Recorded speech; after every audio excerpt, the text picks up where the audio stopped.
نماز کے جس رکن کو ادا کرنے کی طاقت ہو وہ ادا کرنا واجب ہے. مثلا آپ قیام کر سکتے ہیں لیکن رکوع نہیں کر سکتے تو قیام کر لیجئے. آپ قیام نہیں کر سکتے لیکن رکوع کر سکتے ہیں تو رکوع کر لیجئے. آپ قیام اور رکوع کر سکتے ہیں, سجدے میں نہیں جا سکتے تو قیام اور رکوع تو پراپر کیجئے. سجدے کے لیے آپ کرسی پہ بیٹھ کے اشاروں سے نماز پڑھ لیجئے. اسی طرح بعض اوقات قیام نہیں ہوتا, جیسے رمضان میں قیام ہوتا ہے نا, قیام اللیل, تو آپ کیا کرتے ہیں, کچھ دیر کھڑے رہتے ہیں پھر بیٹھ جاتے ہیں. لیکن رکوع اور سجدہ آپ کر سکتے ہیں تو رکوع اور سجدہ کرتے جائیں, یہ نہیں کہ ایک دفعہ بیٹھے تو ہر چیز بیٹھ کے کر رہے ہیں. تو یہ یاد رکھیے کہ نماز کا جتنا رکن آپ ادا کر سکتے ہیں, اگر سارا وقت کھڑے نہیں ہو سکتے, آدھا بھی ہو سکتا تو آدھا کھڑے ہو جائے پھر بیٹھ جائیں. لیکن جب رکوع کا ٹائم ہے تو کھڑے ہو جائے پھر رکوع کر لیں.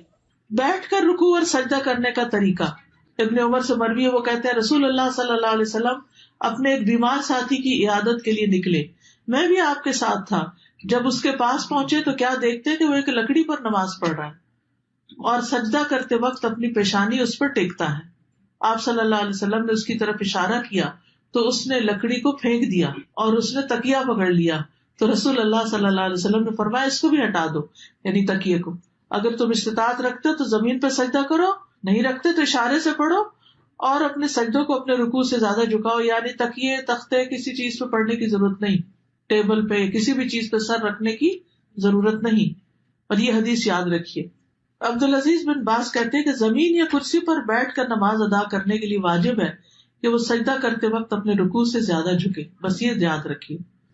لیکن سجدے کی حالت میں اس کے لیے واجب ہے کہ اگر استطاعت ہو تو زمین پر ہاتھ رکھے اور رکوع میں دونوں گھٹنوں پر, یعنی جیسے نیچے بیٹھ کے کوئی پڑھ رہا ہے تو رکوع کے وقت کیا کرے, گھٹنوں پر ہاتھ رکھ لے, اور سجدے کے وقت کیا کرے, زمین پر ہاتھ رکھ لے. لیکن کوئی لکڑی اور بینچ اور یہ کچھ بھی رکھنے کی ضرورت نہیں.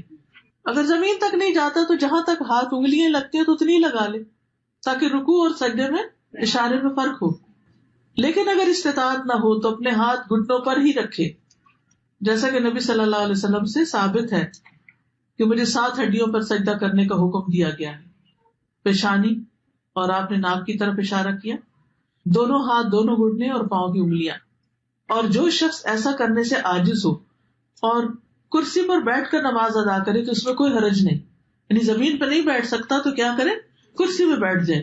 فاتقوا اللہ ما استطعتم, نبی صلی اللہ علیہ وسلم نے فرمایا اذا امرتکم بامر فاتوا منہ ما استطعتم, جب میں تمہیں کسی چیز کا حکم دوں تو تم اپنی استطاعت کے مطابق اس پر عمل کرو. رکوع اور سجود میں کمر جھکانے کا طریقہ, اگر کوئی شخص کمر جھکا نہیں سکتا, بعض لوگوں کی بیک کی سرجری ہوتی ہے, جھکا ہی نہیں سکتے, تو وہ سر جھکا لے, گردن ہی جھکا لے. اور اگر اس کی کمان کی طرح پہلے سے ہی دوہری ہو تو ایسا لگتا ہے کہ رکوع کی حالت میں ہے, تو جب وہ رکوع کا ارادہ کرے تو تھوڑا اور جھکے. بعض لوگوں کا کب نکل جاتا ہے نا, کبڑا جیسے ہوتا ہے, اس کی کمر پہلے ہی ایسے ہے, تو وہ کیا کرے, تھوڑا سا اور سر جھکا لے. پھر سجدے کی حالت میں جتنا اس کے لیے ممکن ہو اپنے چہرے کو زمین کی طرف اور زیادہ قریب کرے, جتنا ممکن ہو نیچے تک جائے سجدے میں. یاد رکھیے کرسی پر بھی بیٹھے ہوئے جتنا آپ جھک سکیں جھکتے جائیں.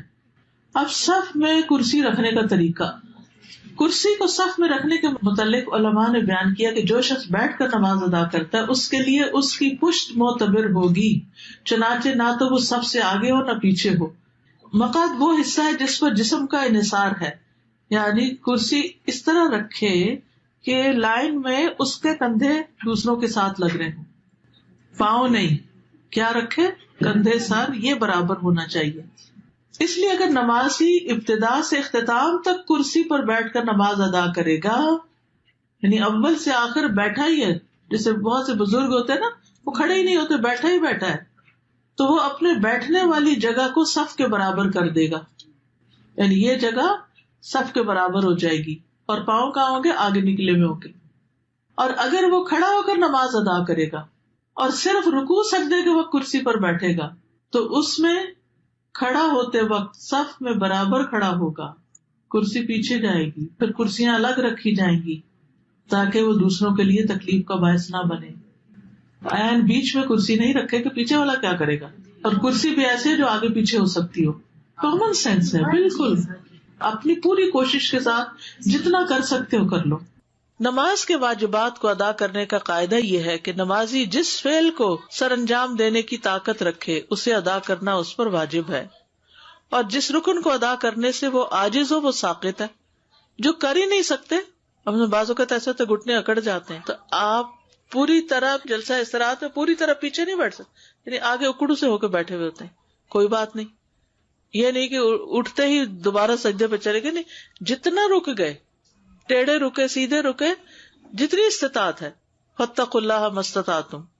لہذا جو شخص قیام کرنے سے عاجز ہو تو وہ قیام کی حالت میں کرسی پر بیٹھ سکتا ہے، لیکن رکوع اور سجدہ اس کی اصل صورت میں ہی کرے گا۔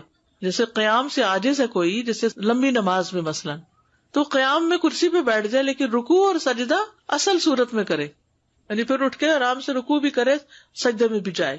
اگر وہ قیام میں کھڑا ہو کر نماز ادا کرنے کی استطاعت رکھتا ہے اور اس کے لیے رکوع اور سجدہ کرنا مشکل ہے، تو وہ کھڑے ہو کر نماز پڑھے گا اور رکوع اور سجدے کے وقت کرسی پر بیٹھ جائے گا اور اپنے سجدوں میں اپنے رکوع سے زیادہ جھکے گا۔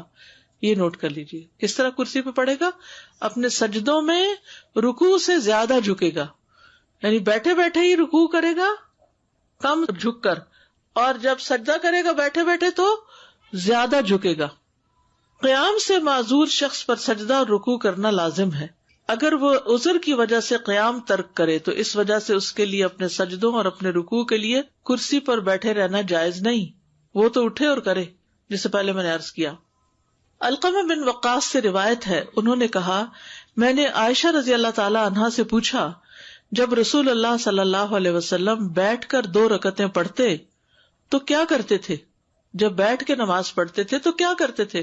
انہوں نے جواب دیا، آپ ان میں قرات کرتے رہتے، جب رکوع کرنے کا ارادہ کرتے تو کھڑے ہو جاتے، پھر رکوع کرتے تھے، یعنی قیام میں بیٹھ جاتے لیکن رکوع کے وقت پھر کھڑے ہو جاتے۔ سمجھ آ گئی بات؟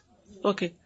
سجدہ اور رکوع سے معذور شخص پر قیام کرنا لازم ہے، یعنی اگر کوئی شخص کھڑا تو ہو سکتا ہے لیکن رکوع اور سجدے میں نہیں جا پاتا تو کم از کم قیام ضرور کرے۔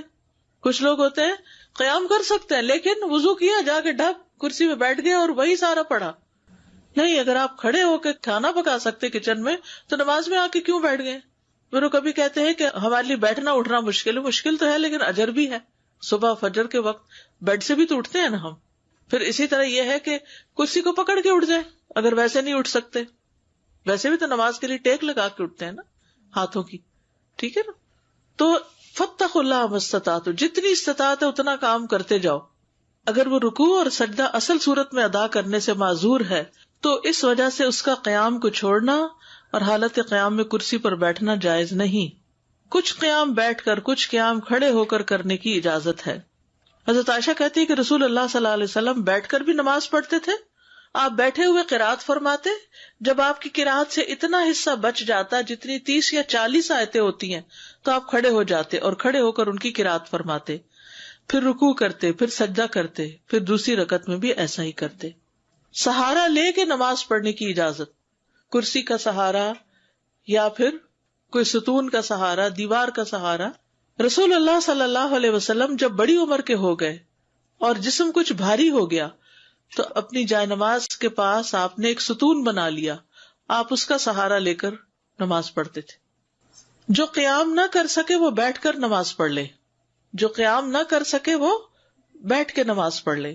حضرت عائشہ سے روایت ہے کہ کچھ لوگ نبی صلی اللہ علیہ وسلم کی آپ کے ایک مرض کے دوران عیادت کرنے آئے، آپ نے انہیں بیٹھ کر نماز پڑھائی۔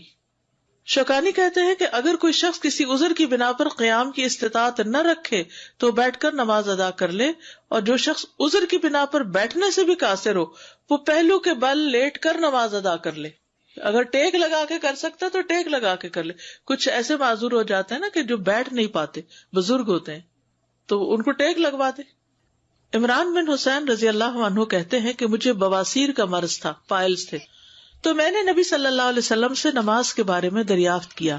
آپ نے فرمایا، کھڑے ہو کر نماز پڑھو، اگر تمہیں اس کی بھی طاقت نہ ہو تو بیٹھ کر ادا کرو، اور اگر اس کی بھی طاقت نہ ہو تو پہلو کے بل لیٹ کر پڑھ لو، یعنی کرسی پہ نہیں بیٹھ سکتے، چارپائی پہ نہیں بیٹھ سکتے تو لیٹ جاؤ، سائڈ پہ پڑھ لو۔ جیسے بھی حالات ہوں کسی بھی حال میں نماز چھوڑنا جائز نہیں، بلکہ مکلف پر واجب ہے کہ اپنے تمام حالات میں، اپنی تندرستی میں بھی، اپنی بیماری میں بھی نماز کی شدید خواہش رکھے۔ کیونکہ نماز اسلام کا ستون ہے اور شہادتین کے بعد تمام ارکان میں سب سے بڑا رکن ہے. کسی مسلمان آدمی کے لیے فرض نماز کو چھوڑنا جائز نہیں. سبحانک اللہم و بحمدک اشہد ان لا الہ الا انت استغفرک و اتوب الیک.